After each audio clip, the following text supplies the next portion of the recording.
Okay, my name is Corey Hembry. I'm new to the YouTube channel, and today we'll be discussing my top 3 winter baits and my top 3 summer baits. We'll be beginning off with the H2O jerk bait. So I like to work it real slow during the winter, so I'll tap it 2-3 times, let it sit there. And usually when it sits there, the bass will come and react to it. So next is this jig. This jig, I like to work it and bounce it off the bottom, and once it hits a log or rock, it bounces over, I let it sit there, and the bass just go crazy over it. So this is the jig with the paddle tail. And we'll be going next with the Zoom brush hogs.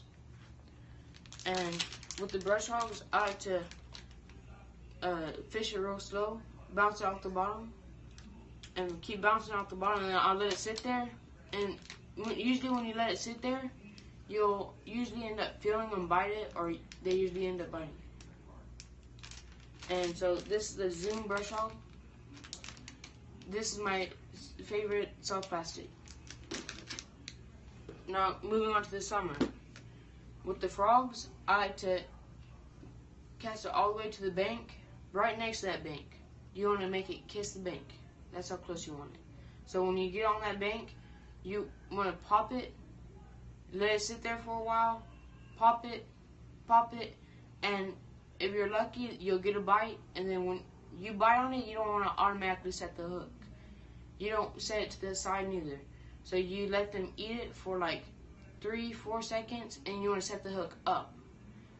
Lots of people get confused with that and miss fish. So moving on to the water popper. You throw it out there, you reel it in, and it's a simple bait. So you just throw it out there, reel it in, throw it out there, reel it in. And if you throw it in one spot, sometimes a fish will get irritated with it, or a reaction goes into the bass, and it'll automatically go for the water popper. So this is a reaction strike swim bait. I like to use it with the medium heavy rod, so I'll throw it out there. And this, I like to throw it by brush piles, on beds, or like where there's lots of rocky bottom. So I'll throw it out there.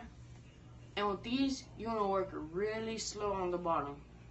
Real slow. Like super slow. Like creeping it across the bottom.